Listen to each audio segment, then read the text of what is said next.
มพุทโธภควาพระผู้มีพระภาคเจ้าเป็นพระอรหันต์ดับเพลิงกิเลสเพลิงทุกข์สิ้นเชิงตรัสรู้ชอบได้โดยพระองค์เองพุทธังภวันตังอภิวาเทมิข้าพเจ้าอภิวาทพระผู้มีพระภาคเจ้าผู้รู้ผู้ตื่นผู้เบิกบานกราบพระพุทธสวากขาโตภควตาธัมโมพระธรรมเป็นธรรมที่พระผู้มีพระภาคเจ้าตรัสไว้ดีแล้วธัมมังนัมมัสสามิข้าพเจ้านมัสการพระธรรมกราบพระธรรมสุปฏิปันโนภควโตสาวกสังโฆพระสงฆ์สาวกของพระผู้มีพระภาคเจ้าปฏิบัติดีแล้วสังฆังนัมมามิข้าพเจ้านมัสการพระธรรม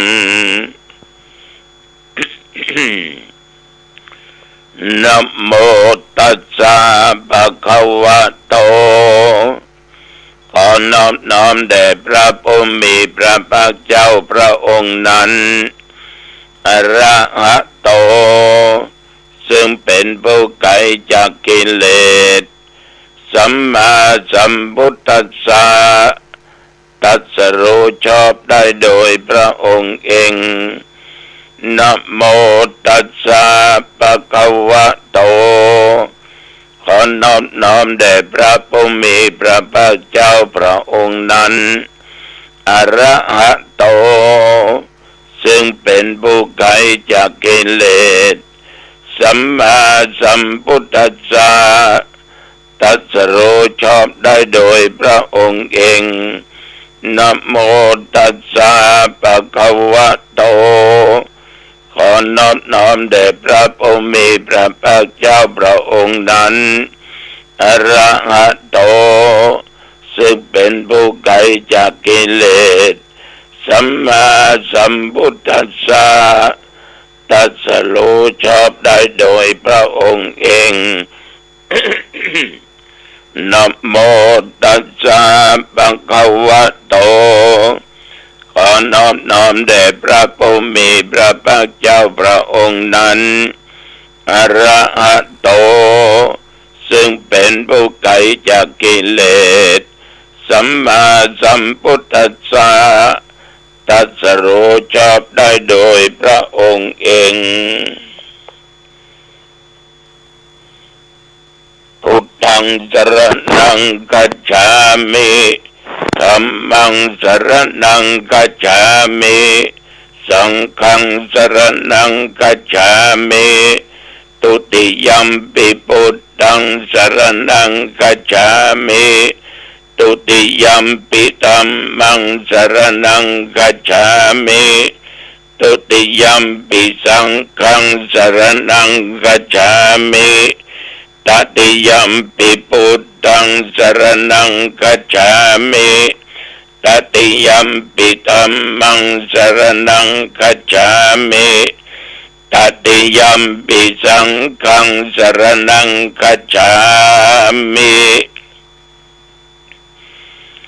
อิติปิโสภะคะวะอะระหังสัมมาสัมพุทโธวิชชาจรณะสัมปันโนสุขโตโลกวิทูอนุตตรังปุริสธัมมัสสารติสัทธาเทวมนุษย์สนังพุทโธภควาติยันตุนิมิตตังอวมังคลัญจาโยจามนาโปสกุณัสสะโตปาป ปัคคะโอโตโสปินังอกันตังพุทธานุภาเว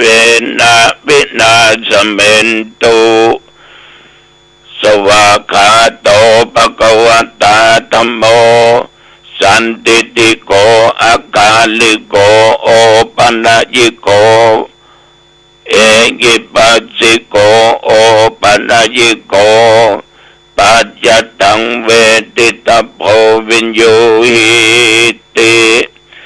ยันตุนิมิตตังอวมังคลัญจาโยจามนะโพสกุณัสสะสะโตปะปัคคะโอโตโสปินังอกันตังธรรมานุภาเว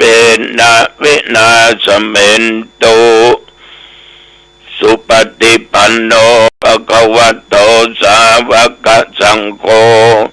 อุชุปฏิปันโนภควโตสาวกสังโฆยายะปฏิปันโนภควโตสาวกสังโฆสามีจิปฏิปันโนภควโตสาวกสังโฆยะติตังจัตตาริปุริสยุคานิอัตถะปุริสปุคลา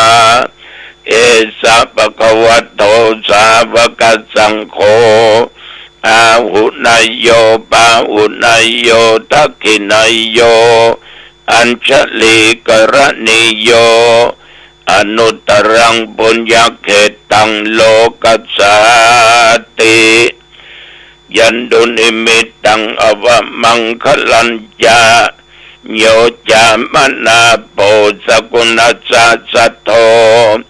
ปะปัคคะโอโตโสปินังอกันตังธัมสังฆานุภาเวนะวินาศเมนตุวิปัสสิสานามัตโตจักขุมันตัสสะสิริมัตโตสิกิสปินามัตโตสัพพพุทธานุกัมปิโนเวสพุทธานามัตโตนะอัตตกัสสะตปัสสิโนนะมัตโตกัปปุสันตัสสะมาราเสนะปมาติโนโกนะกัมมนัสสะนะมัตโตพระมนัสสะวุสีมัตโตกัสสปัสสะนะมัตโตวิปมุตตัสสะสัพพติอังคีรัสสะนะมัตโตสักยพุตตัสสะสิริมัตโตโยอิมังธัมมเตเสสิสัพพทุกขปนุทนังเยจาปินิพุทธาโลเกยะถาพุทธังวิปัสสิสุงเตชะนาอภิสุนามะอันตาวิตัสสารตาอิตังเดวมนุสานังยังนมัสสันติโคตมังวิชาจรณะสัมปันนังมะอันตังวิตัสสารทังวิชาจรณะสัมปันนังพุทธังวันธามะโคตมันติยะโตหังภาคินิอริยายาชาติยาชาโตนาปิชานามิสันจิจะปันดังชีวิตาบุโรเบตาเตนะสัจเจนะโสติเตโอตุโสติกัปปัสสะโพชังโคสติสังคโตธัมมันังวิจโยตถาวิริยัมปิติปัสสติโพชังคาจตถาปะเรสัมมาตุเปกโพชังคาสัตเตเตสัพพตักสินามุนินาสัมมาตคตาภวิตาภุริกตาสังวัตตันติอภิญญายานิพพานายาจะโพธิยาเอเตนะสัจจวเจนะโสติเตโอตุสัพพทาเอกัสสมิงสมัยนะโทโมกขลานันจกัสสปัง กิลันเนตุกิเตติสวาโปจังเกสตะเทสัญเยเตจัตตังอภินันติตวาโรกามุจิงจุสังคเน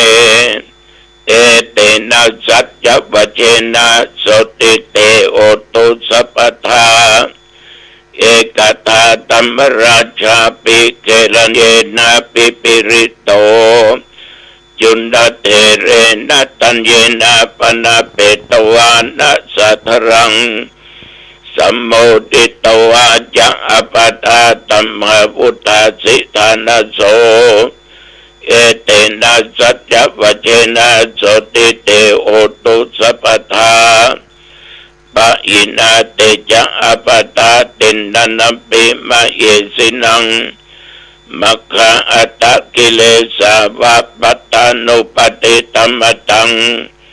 เอเตนะสัจจวเจนะโสติเตโอตุสัพพทาภวัตุสัพพมังคลังรักขันตุสัพพเทวตาสัพพพุทธานุภาเวนะสัทธาโสติภวันตุเตภวัตุสัพพมังคลังรักขันตุสัพพเทวตา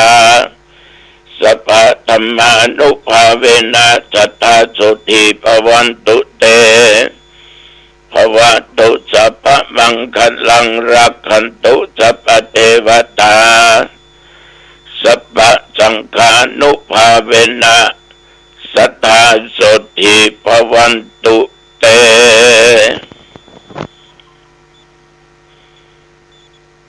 โดยบทพุทธคุณธรรมคุณสังฆคุณบทสวดมนต์อันศักดิ์สิทธิ์ด้วยจิตอันตั้งมั่นเป็นสมาธิ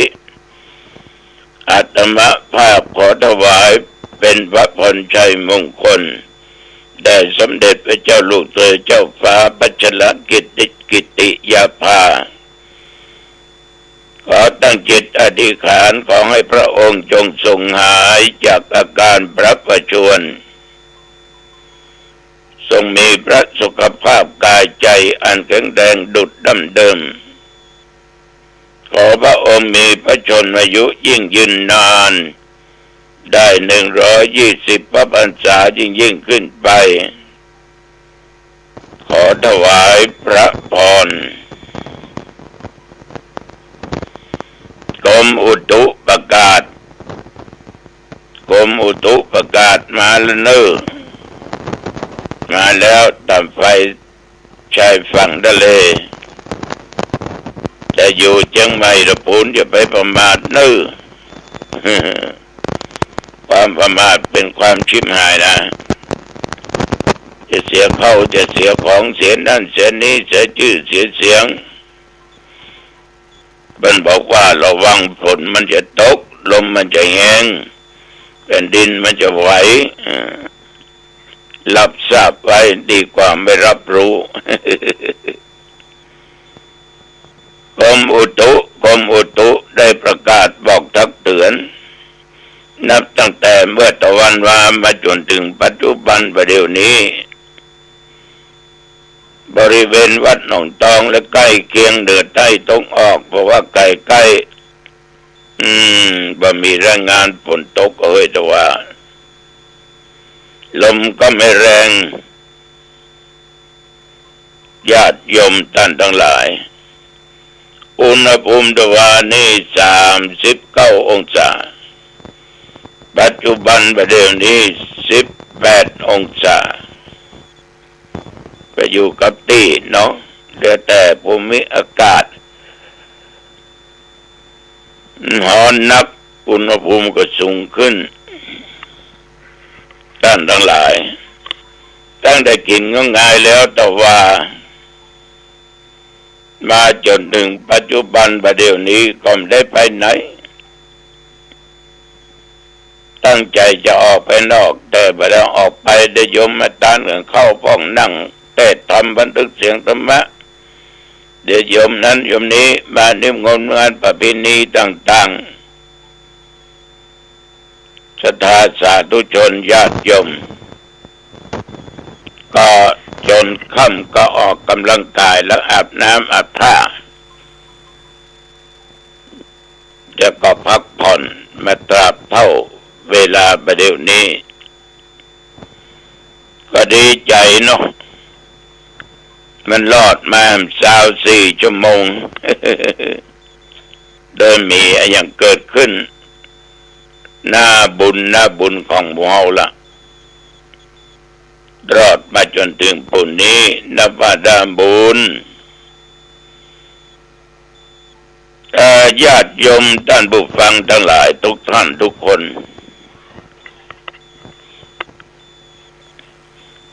ในโลกสังคมปัจจุบันเนี่ยระวังเนอะแก๊งนั่นน่ะคอเซ็นเตอร์นั่นน่ะ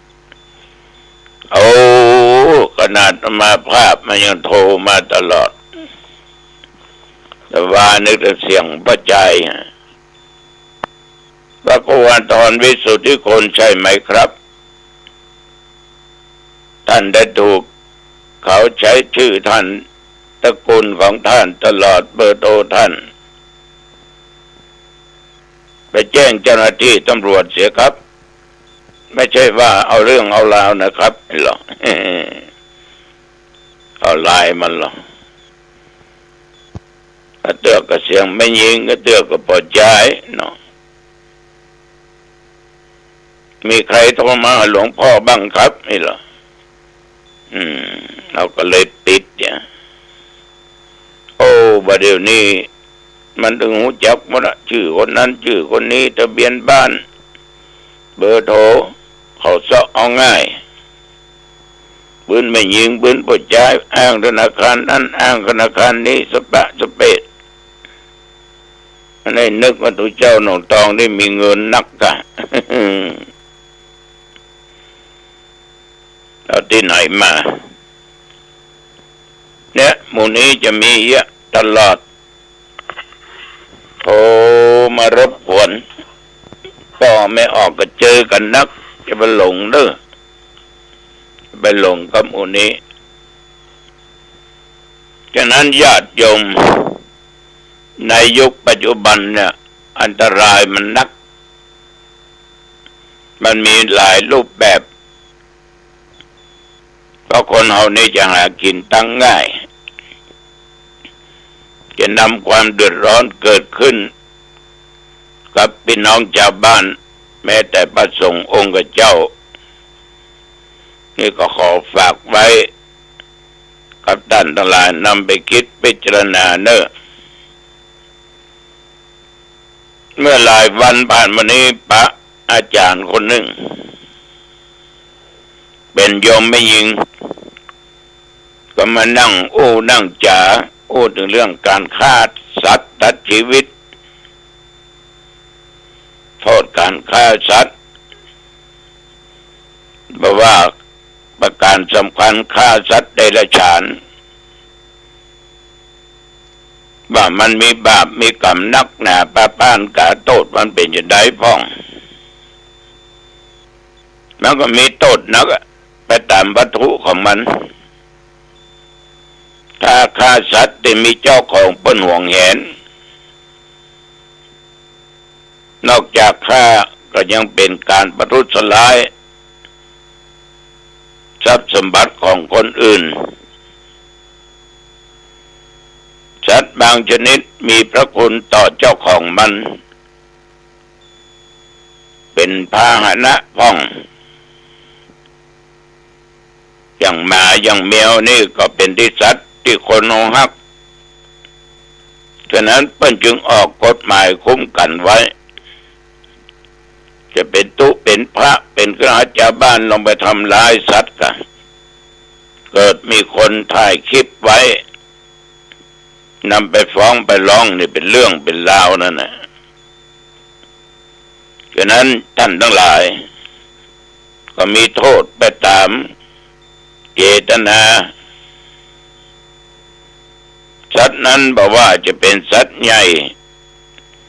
ถ้าเป็นสัตว์ใหญ่เราก็ใช้ประโยชน์เป็นงัวเป็นควายเป็นช้างเนาะเป็นม้า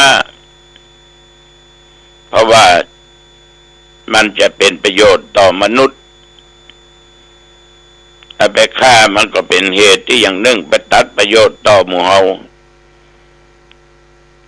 ฆ่าสัตว์ที่เป็นของตัวเอง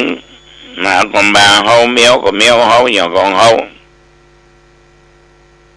ก็เป็นเหตุทำให้เกิดความหายนะแก่ตัวเองได้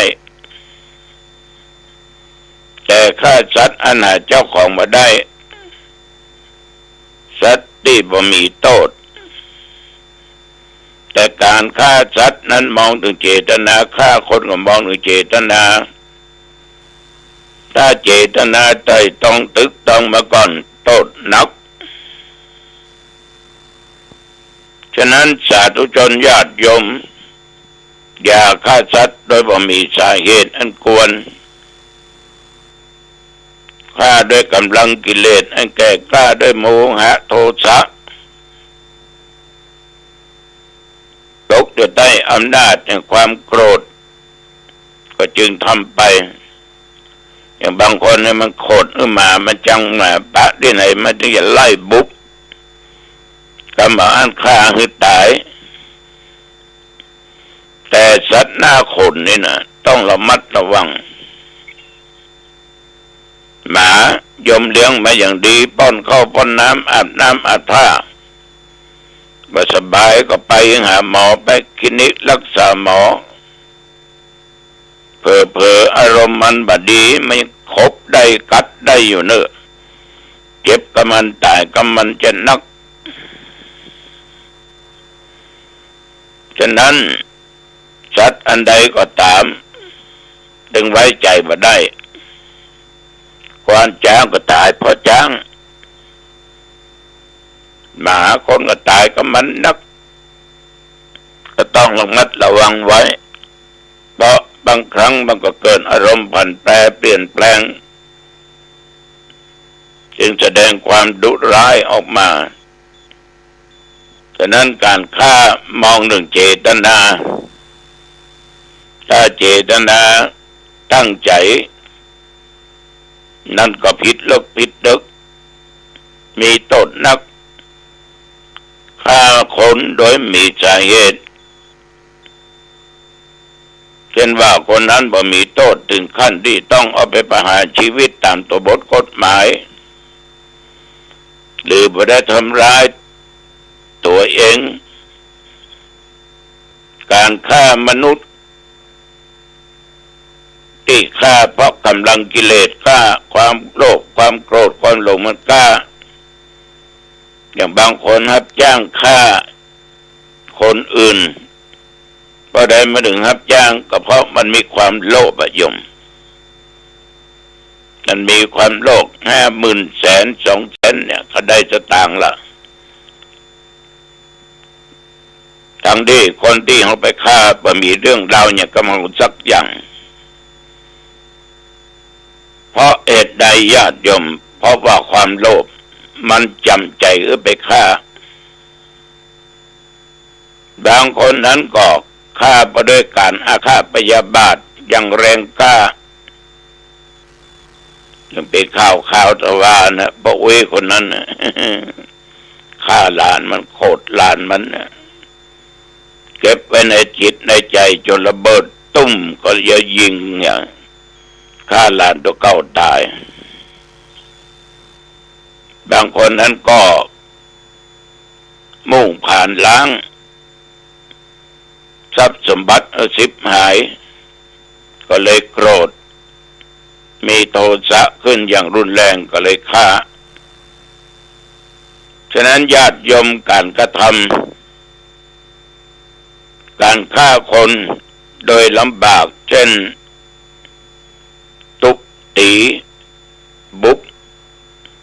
เอานั้นเอานี้เอาค้อนมาบุบมาตีเอาก้อนหินก็ทุบจนคนนั้นได้รับความบอบช้ำแล้วก็ตาย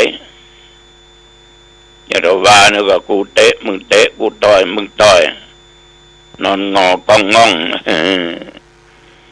ประเดี๋ยวนี้ลูกคุยนักตีกันนักทำร้ายร่างกายกันนัก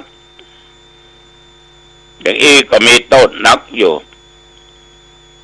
เพราะว่าฆ่าโดยที่เรียกว่า มีเจตนาอยากจะทำเบิ้นเจ็บอยากจะทำเบิ้นตายแล้วคนที่ฆ่าก็ได้รับทุกขเวทนาแสนสาหัสเหมือนกันบางคนบางกรรมบางฆ่าเปิ้นเจ็บเปิ้นตายไปก็อยู่ในเป็นสุขละม่วนละจิตใจกระวนกระวายทุกข์มโนหกตึงเป็นก็มีฉะนั้นสิ่งเหล่านี้จะทำอย่างต้องพิจารณาต้องแท้ญาติโยมอย่าขาดสติเป็นเด็ดขาดเตืออายุป60-70พังเผลอไปเป็นนอนอยู่ในคุกในตารางโอ้เสียดายอายุแทนที่อยู่ทั้งดอกได้หลายปีอยู่ติดคุกติดตารางบทอิสรภาพเขาจะจะทำนึกถึงบาปถึงกรรมผลการกระทำว่าทำไปแล้วมันจะมีผลอย่างไรมันสุขก็มันทุกข์มันดีก็มันหายนึกอย่างนี้นะบัตรทำนั้นดีกว่าก็จึงขอฝากไว้กับป้าออกแม่ออกอดเอาเนอะอดเอาละวันนี้ก็ขอฝากแค่นี้อายุวันโนสุขังพลังพบกันใหม่โอกาสหน้าเจริญพรท่านผู้ฟังที่เคารพในส่วนของการนำสารธรรมธรรมบรรยายจากพระอธิการบุญเป่งปิยธรรมโมเจ้าวาดวัดใหม่ห้วยทรายตำบลสุเทพอำเภอเมืองเชียงใหม่จังหวัดเชียงใหม่ท่านได้มีธรรมเมตตากล่าวธรรมบรรยายในรายการธรรมวันนี้ดังนี้และขอถึงพระรัตนตรัยเป็นที่พึ่งในเวลันตะพานนะคันชมเชยพระธรรมเทศนาอย่างนั้นแล้วมี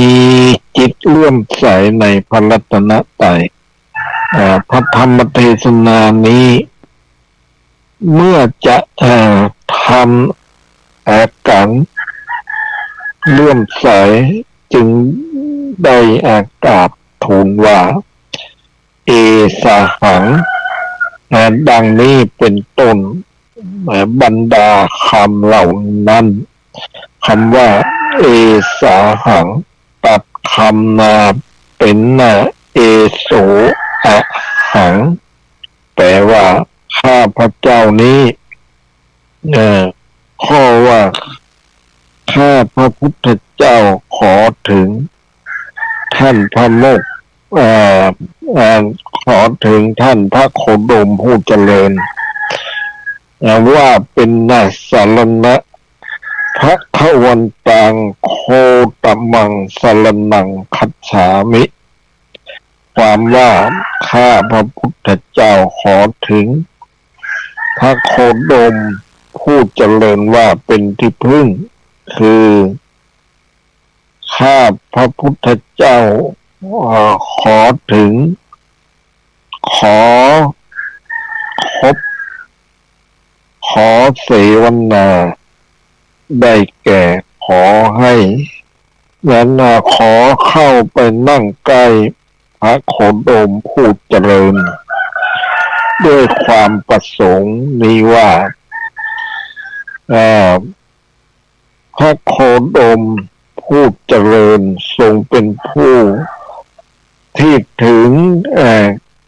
แก่ข้าพระพุทธเจ้า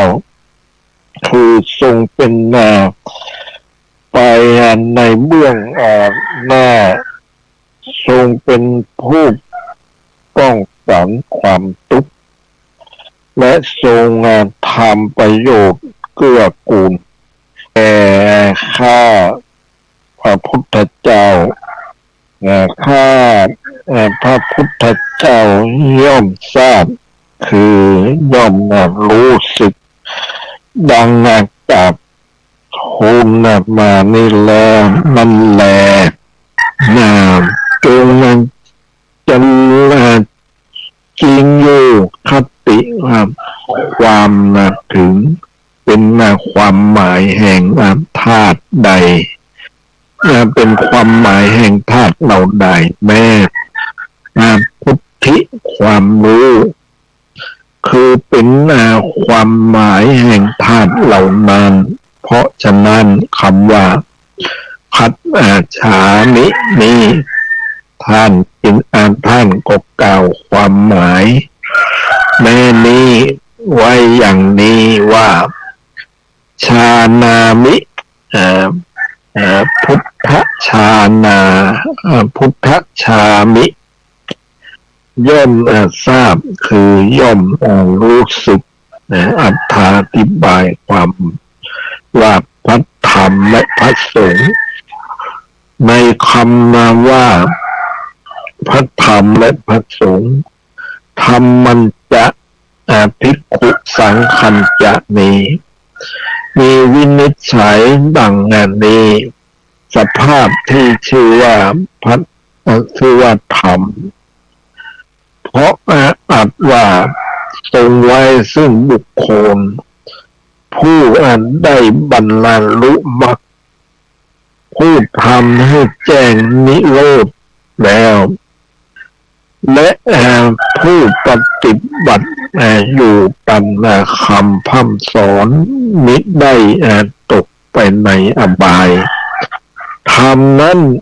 โดยอัดได้แก่อริยมรรคและนิพพานสมจริงดังพระดำรัสที่พระผู้มีพระภาคเจ้าตรัสไว้ว่าภิกษุทั้งหลาย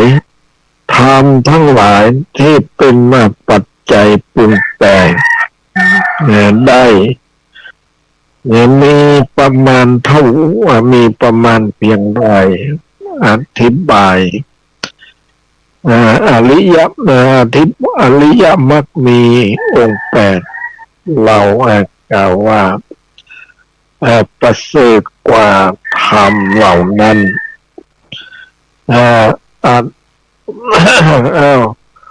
ควรกล่าวให้พิสดารธรรมนั้นได้แก่อริยมรรคและนิพพานอย่างเดียวก็หาไม่ได้ถึงแม้ปริยัติธรรมรวมกับอริยผลก็ชื่อว่าธรรมสมมุติตามนั้นที่พระผู้มีพระภาคเจ้าตรัสไว้ในสัตตมานะเวกวิมานว่าท่านจงเข้าถึงพระธรรมอันเป็นธรรมคลายความกำหนัดเป็นธรรมไม่หวั่นไหวไม่มีความเศร้าโศกอันปัจจัยปรุงแต่งไม่ได้ไม่ปฏิกูลเป็นธรรมไพเราะคล่องแคล่วอันเราจำแนกดีแล้วเพื่อเป็นที่พึ่งเถิดแท้จริงในพระคาถานี้พระผู้มีพระภาคเจ้าตรัสมักว่าเป็นธรรมคลายกำหนัดธรรมคลายความกำหนัดตัดผลว่าเป็นธรรมไม่หวั่นไหวไม่มีความเศร้าโศกตัดพระนิพพานว่าเป็นธรรมอันปัจจัยปรุงแต่งไม่ได้ตัดธรรมขันธ์ทั้งหมดที่ทรงจำแนกโดยปิฎก3ไม่ปฏิกูลเป็นธรรมไพเราะคล่องแคล่วเป็นธรรมอันเราจำแนกดีแล้วชื่อว่าพระสงฆ์เพราะอัดว่ารวมกันด้วยธรรมที่ทัดเทียมกันคือทิฏฐิและศีลพระสงฆ์นั้นโดยอัดได้แก่ประชุม ได้แก่ประชุมพระอริยบุคคล8สมจริงดังพระผู้มีพระภาคเจ้าตรัสไว้ในวิมานวัตถุนั้นเหมือนกันว่าบัณฑิตทั้งหลายกล่าวท่านอันบุคคลให้แล้วในอริยสงฆ์ผู้สะอาดเป็นคู่แห่งบุรุษสี่เป็นบุรุษบุคคล8ผู้เห็นธรรมว่ามีผลมากท่านจงเข้าถึงพระสงฆ์นี้เพื่อเป็นที่เพื่อเป็นที่พึ่งเถิดดังนี้ภิกษุทั้งหลายชื่อว่าภิกษุสงฆ์ก็พามประกาศสรณคม3ด้วยคำเพียงเท่านี้บัดนี้เพื่อความเป็นผู้ฉลาดในไตรสรณคมเหล่านั้นนั่นแลควรทราบวิธีนี้ดังนี้คือสรณคมพูดถึงสรณะประเภทแห่งสรณคมผลแห่งสรณคมสังกิเลสตามสังกิเลสความเศร้าหมองเพ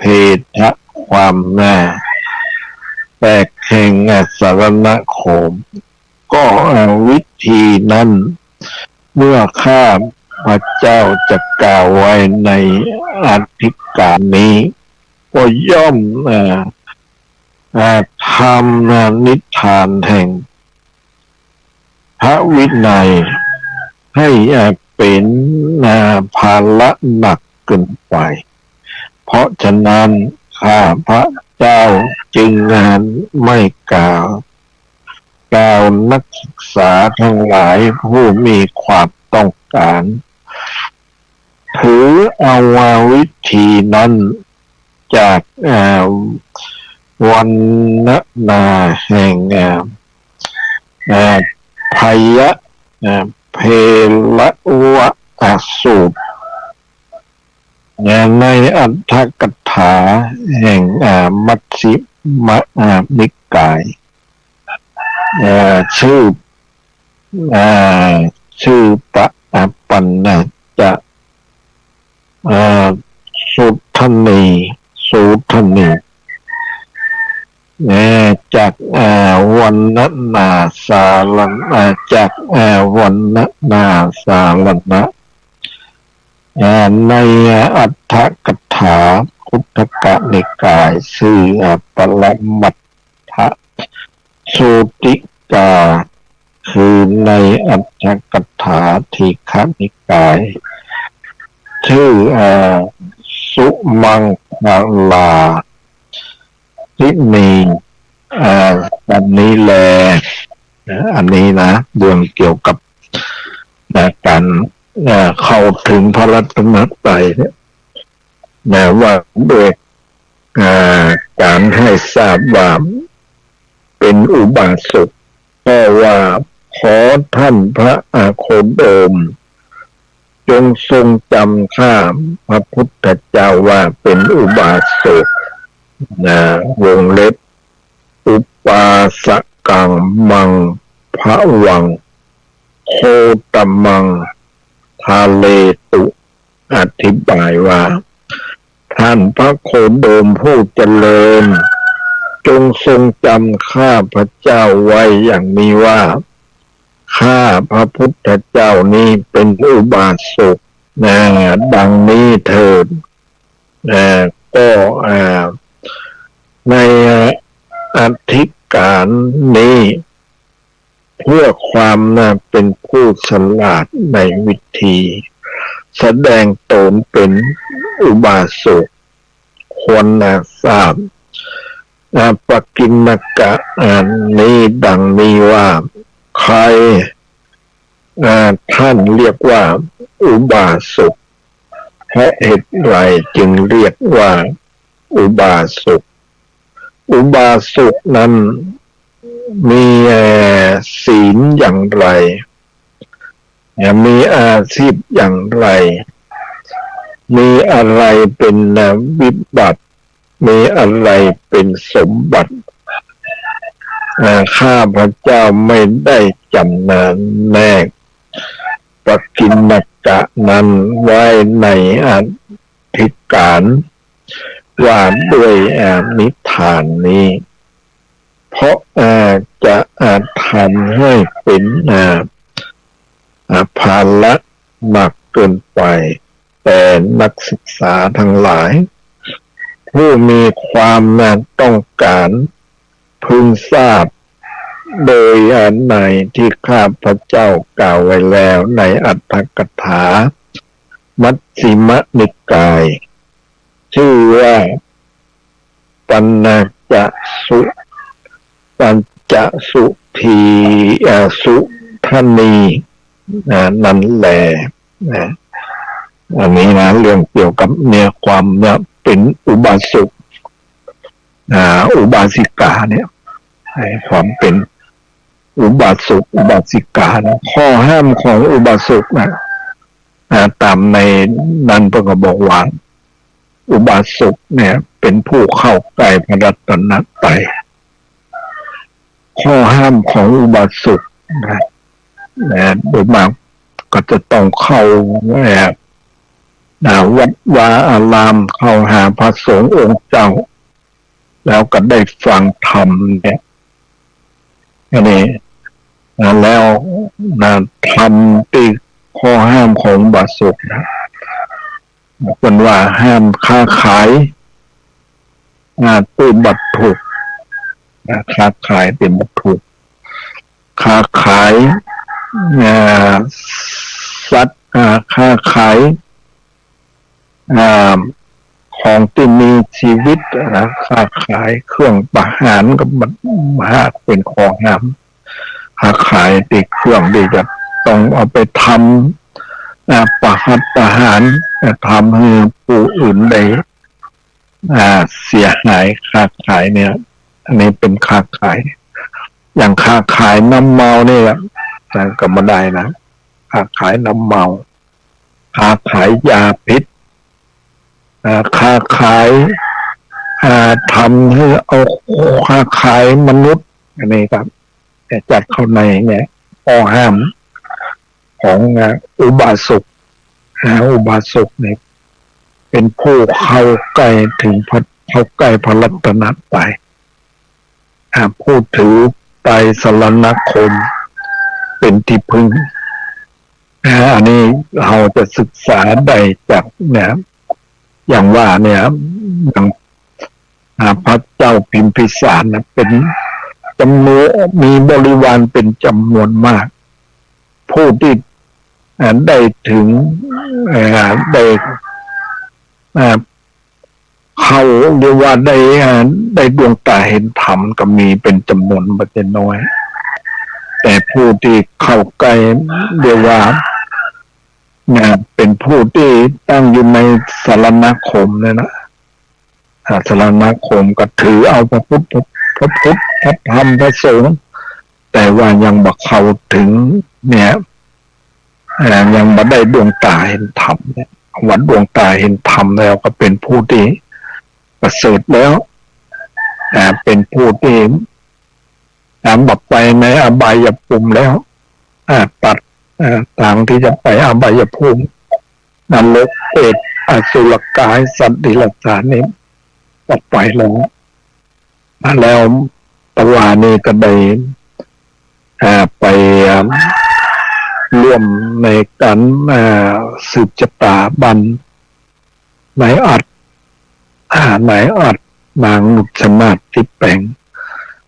ก็มีด้านพระครูเจ้าคณะอำเภอแม่วางเนาะ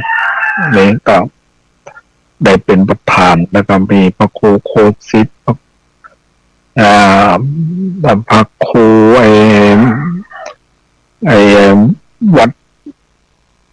แนววัดไอ้ยังว่าวัดแนวตีไอ้แนวเรามันคิดลืมนะวัดไอ้ตีไอ้อย่างเนี้ยตีวัดตีบนเข้าบริวารกันหมายความวัดต่างสายสันกำแพงนี่แหละก็เนี่ยวัดสร้างทองวัดอะไรอย่างนี้เดี๋ยวตะวันนี้ก็ได้มีการเน้นได้สวดน้ำจะมีการติดธรรมเนี่ยอันนี้ผู้ที่เขาเนี่ยอย่างว่าเนี่ยครับเขาก็ต้องนั่นดูนะคือว่าเอาได้ฟังธรรมก็ดีได้ในการสืบชะตาก็ดีเนี่ยแต่ตรงเนี้ยถ้าเป็นอุบาสกผู้เข้าใกล้พระรัตนตรัยครับเนี่ยต้องมีธรรมของอุบาสกเนี่ยบาปส่งเสริมในการฆ่าสัตว์ตัดชีวิตเนี่ยข้อศีล 5นี่นะแล้วมาส่งเสริมในการลักขโมยของคนอื่นมาส่งเสริมในการผิดลูกเมียคนอื่นมาส่งเสริมในการพูดเท็จมาส่งเสริมในการดื่มน้ำเมาเนี่ยอันนี้เราเนี่ยถ้าตั้งอยู่ในไตรสรณคมก็คือพระพุทธพระธรรมพระสงฆ์นะครับถ้าดวงตาเห็นธรรมแล้วครับเป็นผู้ประเสริฐนะผู้ประเสริฐคือในธรรมสลากลิวิจารสูตรนี้ก็จะอธิบายไว้อย่างที่เคยพูดไว้ธรรมสลากลิวิจารสูตรเนี่ยจะต้องละนิวรณธรรมเนี่ยคือธรรมที่เป็นเครื่องกั้น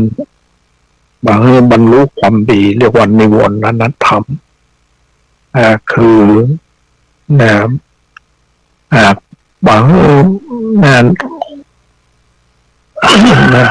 นิวรณ์เข้าครอบงำคือกรรมฉันทะพอใจดับใครในอารมณ์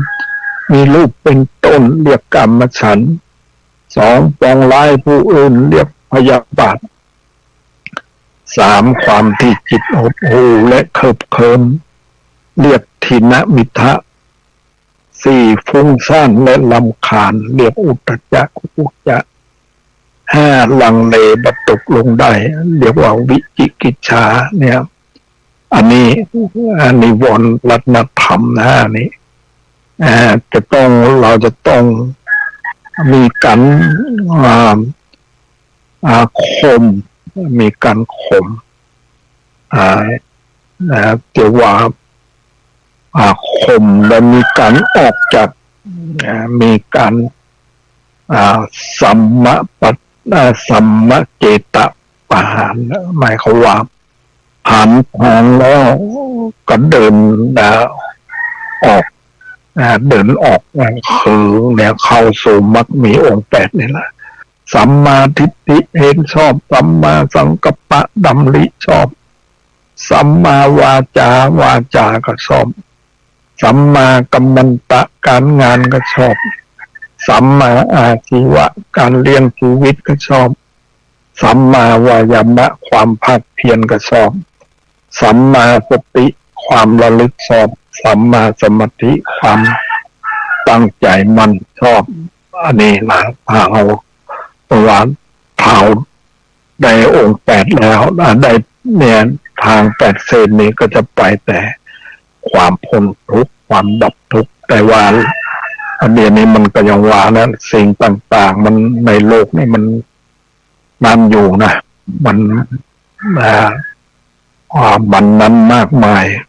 เนี่ยแต่ว่าเราจะต้องใจทำเนี่ยเอามาพิจารณาแล้วก็ดำเนินชีวิตวันนี้ตัวนี้ก็ได้ได้พูดกับ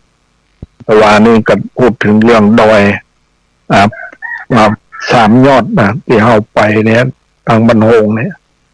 ว่าเนี่ยไปได้ไป เรียกว่าเนี่ยไปวันพระเนี่ยทำมหาพิษณุกับพาไป แล้วไปแวะทันเพนตีม่อนวัดม่อนหินม่อนมหิน หลังจากนั้นก็ไปตีพระปางสามยอดเอาทางเราเดินทางจะเข้าไปบันโฮงเนี่ย มันจะมีซ้ายมือจะมีขวามือนะแล้วก็พอดีนะไปก็ต้องไปลงรถแล้วก็ขึ้นรถไปจนมีรถรับขึ้นทำตอนขึ้นไปเนี่ยก็ไปเนี่ยมามีคนก็มีคือว่าเป็นวางคงจะวางศิลาฤกษ์หรือว่าจะทำเจดีย์ดินยอดเขาเนี่ยเขามองแล้วเนี่ยเขาก็ว่าที่เป็นไปสร้างอะไรอย่างบนดอยที่มันสูงปุ๊นะอันนี้ก็มีตะวันนี่ก็มีตีไปวันนั้นก็มีอาจารย์นพดลก็อยู่พระบัตรตะเมาะแต่ว่าควรจะติดตามกับพระตรงที่เพิ่นอยู่พระบาทผาสมแล้วก็มีศรัทธาที่นั่นอยู่ก็มีเป็นผู้ที่ไปต้อนรับมีความเลื่อมใสใน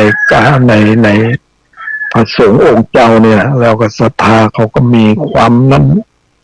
มีจิตเลื่อมใสเนี่ยคอยต้อนรับพระสงฆ์เนี่ยมีหมู่บ้านบ้านห้วยละตีมาแล้วก็ไปยกทรัพย์มีศรัทธามีศรัทธา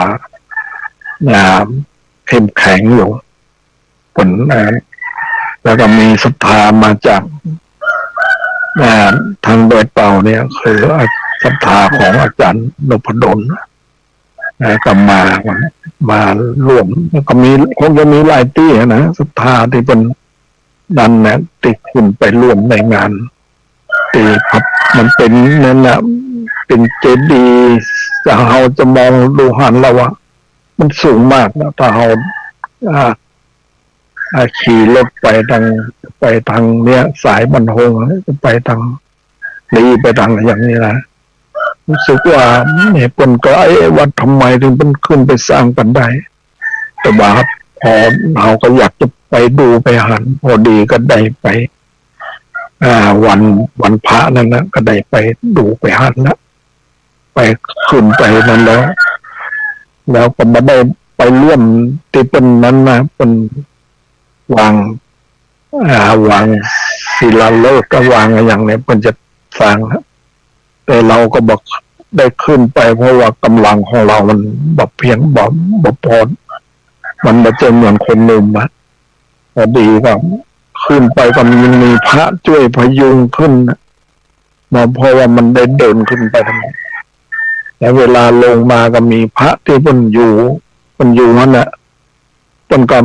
พยายามนี่พยุงเรามาพอกลัวเราพลัดเนี่ยเพราะว่าเราบ่เหมือนคนหนุ่มเนี่ยอันนี้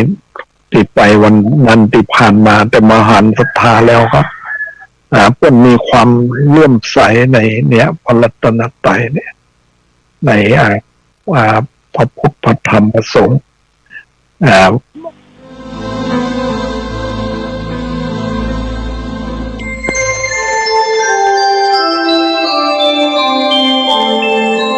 ขณะนี้ท่านกำลังฟังสถานีวิทยุกระจายเสียง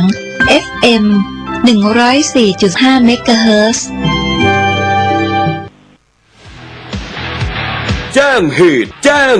ตุมีเหตุด่วนจำเป็นไม่สามารถไปเลือกตั้งสมาชิกสภาเทศบาลและนายกเทศมนตรีได้สามารถแจ้งเหตุไม่อาจไปใช้สิทธิ์เลือกตั้งได้ระหว่างวันที่ 4 ถึง 10 พฤษภาคมและ 12 ถึง 18 พฤษภาคม 2568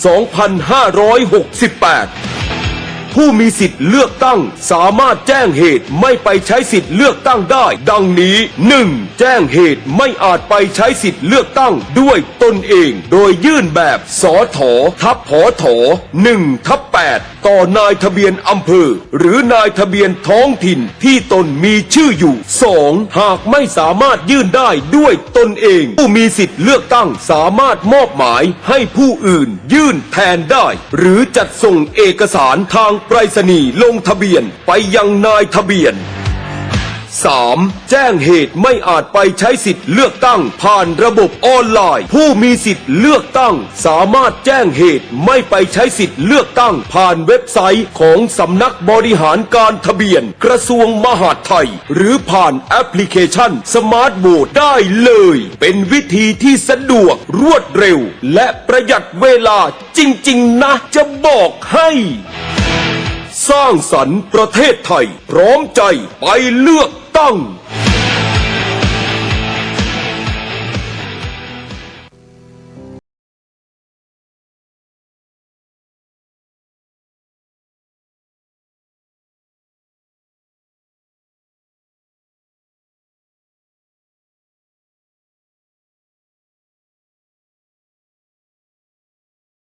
สอบการเลือกตั้งร่วมเป็นพลังต่อต้านการทุจริตและติดตามการเลือกตั้งสมาชิกสภาเทศบาลและนายกเทศมนตรีที่จะมีขึ้นในวันอาทิตย์ที่ 11 พฤษภาคม 2568 หากพบเห็นการทุจริตหรือการกระทำผิดกฎหมายเลือกตั้งสามารถแจ้งเบาะแสทุจริตการเลือกตั้งได้ที่สำนักงานคณะกรรมการการเลือกตั้งประจำจังหวัดและแอปพลิเคชันตาสับปะรดรายงานสถานการณ์ได้ทันทีผ่านข้อความภาพเสียงหรือวิดีโอเพื่อป้องปรามการทุจริตเลือกตั้งได้ตลอด 24 ชั่วโมงเบาะแสที่เป็นประโยชน์ต่อการสืบสวนจะได้รับเงินรางวัลสนับสนุนตั้งแต่ 100,000 ถึง 1 ล้านบาทขึ้นอยู่กับความสำคัญของข้อมูลและต้องไม่มีเจตนาหรือจงใจกลั่นแกล้งเพื่อทำให้บุคคลอื่นได้รับความเสื่อมเสียหรือเสียหายรวมทั้งต้องไม่แจ้งข้อมูลอันเป็นเท็จดาวน์โหลดแอปพลิเคชันตาสับปะรดได้แล้ววันนี้ทั้งอุปกรณ์ระบบ Android และอุปกรณ์ระบบ iOS สอบถามรายละเอียดเพิ่มเติมได้ที่สายด่วน 1444สร้างสรรค์ประเทศไทยพร้อมใจไปเลือกตั้ง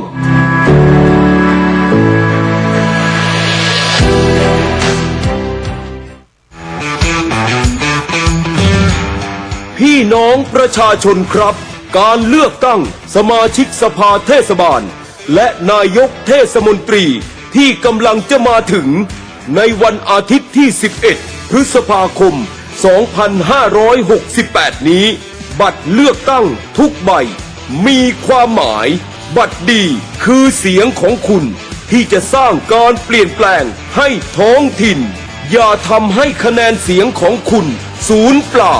กากบาทลงในช่องทำเครื่องหมายในบัตรเลือกตั้งอย่างถูกต้องบัตรเลือกตั้งสมาชิกสภาเทศบาลกากบาทเลือกได้ไม่เกิน6หมายเลขบัตรเลือกตั้งนายกเทศมนตรีกากบาทเลือกได้เพียงหมายเลขเดียวหากไม่ต้องการเลือกผู้สมัครใดให้กากบาทในช่องไม่เลือกผู้สมัครผู้ใดก่อนจะกากบาทดูสักนิดว่าบัตรเลือกตั้งดังกล่าวเป็นบัตรเลือกตั้งสมาชิกสภาเทศบาลหรือบัตรเลือกตั้งนายกเทศมนตรีทำเครื่องหมายกากบาทเท่านั้นอย่าทำเครื่องหมายอื่นห้ามฉีกบัตรเพราะนั่นคือบัตรเสียและการฉีกบัตรมีความผิดตามกฎหมายอาจติดคุกทำให้เสียงของคุณไม่ถูกนับเป็นคะแนนให้แก่ผู้สมัครร่วมสร้างประชาธิปไตยที่เข้มแข็งทุกเสียงของคุณมีค่ากากบาทบัตรเลือกตั้ง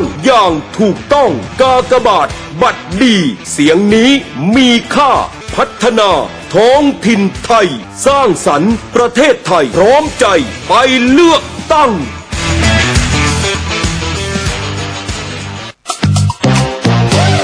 เตรียมพร้อมอีกครั้งรวมพลังไปเลือกตั้งเทศบาล สำนักงานคณะกรรมการการเลือกตั้งขอเชิญชวนพี่น้องประชาชนผู้มีสิทธิ์เลือกตั้งทุกท่านออกไปใช้สิทธิ์เลือกตั้งสมาชิกสภาเทศบาลในวันอาทิตย์ที่ 11 พฤษภาคม 2568 ตั้งแต่เวลา 8 นาฬิกาถึง 17 นาฬิกาณหน่วยเลือกตั้งที่ท่านมีชื่ออยู่สามารถตรวจสอบรายชื่อของตนเองว่ามีสิทธิ์เลือกตั้งที่หน่วยใดได้ที่แอปพลิเคชัน Smart Vote ดาวน์โหลดได้ที่ Play Store และ App Store หรือหนังสือแจ้งเจ้าบ้านและหน้าหน่วยเลือกตั้งที่ท่านมีชื่ออยู่เลือกผู้แทนที่ดีเข้าไปแก้ปัญหาและพัฒนาท้องถิ่นของเราเตรียมบัตรประชาชนบัตรประจำตัวประชาชนที่หมดอายุก็ใช้ได้หรือหลักฐานอื่นใดของราชการหรือหน่วยงานของรัฐออกให้ที่มีรูปถ่ายและมีเลขประจำตัวประชาชนเช่นใบขับขี่หรือพาสปอร์ตเป็นต้นตรวจสอบสิทธิ์รับบัตรเลือกตั้ง1 ใบเข้าคูหากากบาทบัตรเลือกตั้งสมาชิกสภาเทศบาลกากบาทเลือกได้ไม่เกิน 6 หมายเลขก่อนที่จะกากบาทดูบัตรเลือกตั้งว่าเป็นบัตรเลือกตั้งประเภทใดเพื่อป้องกันบัตรเสียสร้างสรรค์ประเทศไทยพร้อมใจไปเลือกตั้ง